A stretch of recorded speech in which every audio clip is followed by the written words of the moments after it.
Yo, what's up everyone? It's your boy, Dark King here, and today we are finally talking about this game, SpellBreak.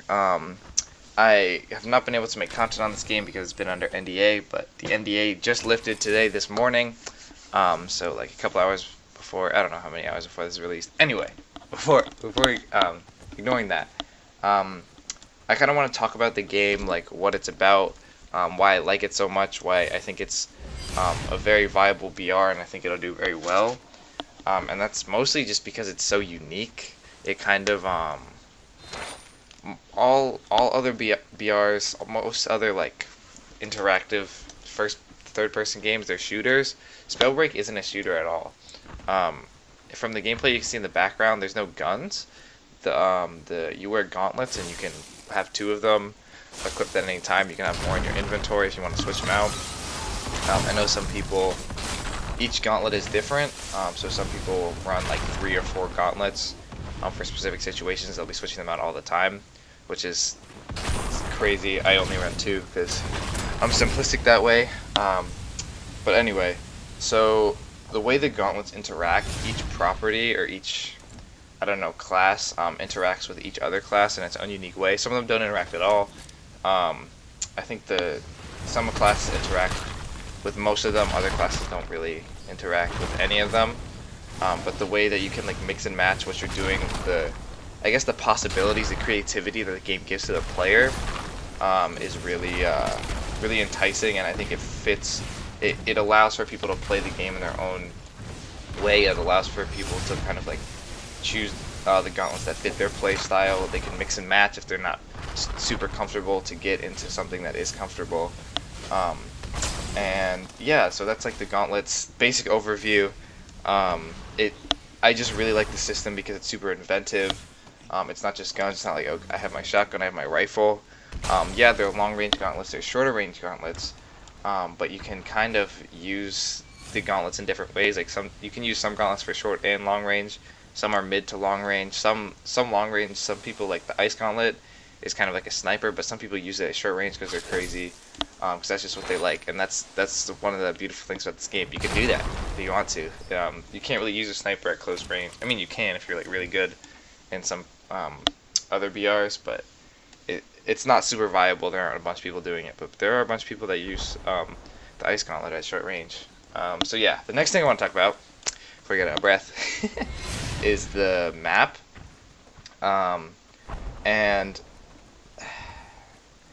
I'm not really sure how I feel about the map. I do kind of like it, but the way you drop into the map is through portals, and the way the portals work, they're kind of random for every game, except they usually conglomerate around one part of the map, which kind of encourages a lot of like third partying and like too much player volume in one space. So I guess like this is the maybe 1 or 2 criticisms I have about this game. I wish the portals were more spread out at the beginning of the game so you could explore more of the map. There's still a bunch of the map I haven't explored. Each location is very different. The layout, the textures are very similar, but the layout of the buildings is very different. Where the chests are, where the items are, they're all very different. So jumping into it, good segue into the items. Specifically, I want to talk about the healing items for now, and then there's like the equipment you can wear, but specifically healing items. I think the healing system in this game is done so well. The amount, like the drop rate for the large compared to the small potions for armor and health, the ratio is perfect. I never feel like I can't find any healing. Like people always have it on them. If I get a kill, there's always buildings nearby that will have a couple potions, will have a couple shield potions.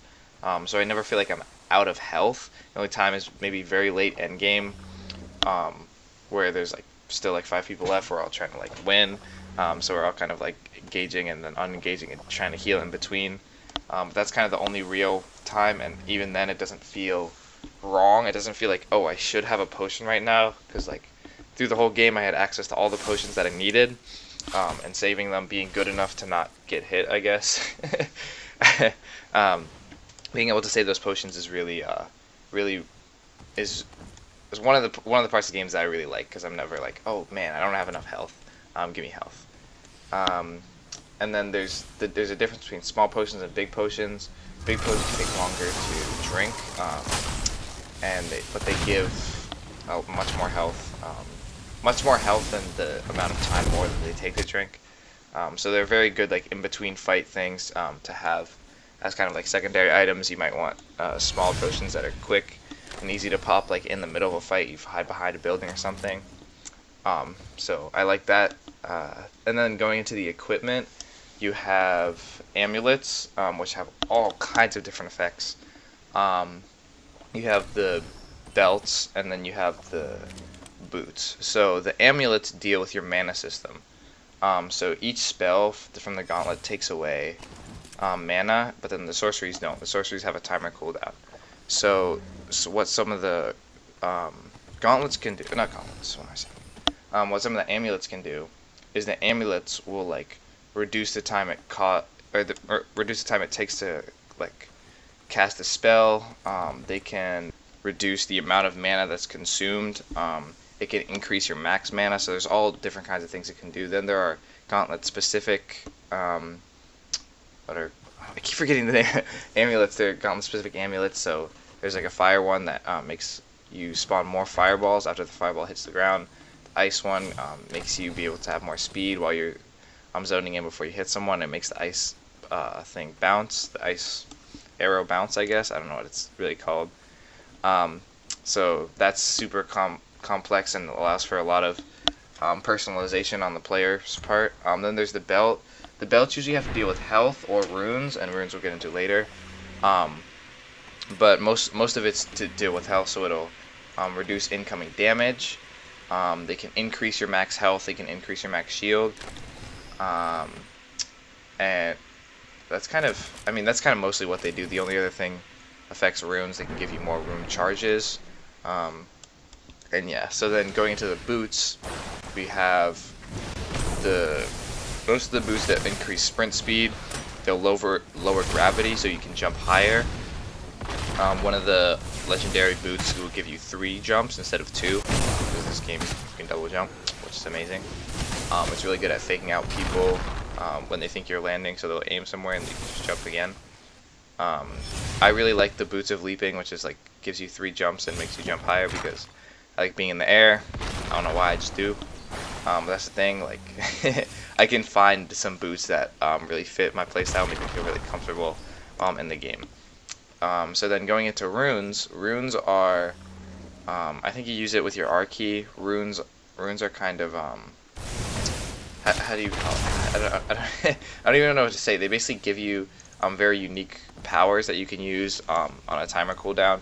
So what I'm running in most of this gameplay, and what I usually run, is Featherfall Rune, which basically lets me get like a lot of height. I can jump into the air very high, and I can do jumps before it and then go into Featherfall Rune, but you can't jump after it. So I usually like to double jump and then use the Featherfall Rune. It can be good for movement if I'm trying to get up to a chest. It's very good in fights, to get height, to get perspective. If I want to shoot a fireball down on someone, it's very, very good for that. There's the Blink Rune, which allows you to like zip around. There's all different kinds of runes. Teleportation, Chronomaster, which lets you go back to where you were 4 seconds ago. All these different kinds of crazy ideas. There's the Bloodhound Rune, where it lets you know where players are. So the runes are very, very diverse in their powers, and I think experimenting with them is the best way to find what's most comfortable for you. But yeah, that's kind of a basic overview of the game. I think the kind of thread through all this, why I like this game so goddamn much, is because it really adapts, or lets you adapt the game to your playstyle. The variety of boots, gauntlets, what did I say, belts, necklaces, whatever they're called, I don't care. And all the spells and stuff, and the way they interact, just lets you engage with the game in whatever way you want to and you feel comfortable. And it allows for such a diverse way of playing. Like the way I fight people is different than the way I fight me, and I can tell. And it's really exciting, because whenever I get into a fight, I don't know what gauntlets they have. I don't know what they're doing, so I have to play very carefully. And I like to play very fast pace. And some people, if they're trying to slow down the pace to maybe zone me out, hit me with some ice spells, I kind of have to run in, use a Featherfall Rune. But then I have to be careful of that, because if they have an ice spell, they can just kind of hit me while I'm falling. So there's all these things you kind of have to think about on the fly, and I just love the pace, and especially that end game when there's those 5-6 people left. You're just trying to kill each other to get that win. But yeah, I think that's all I gotta say. I love this game. I think you guys should download it. And yeah, I will catch you all in my next SpellBreak video, which will be some tutorials. Peace.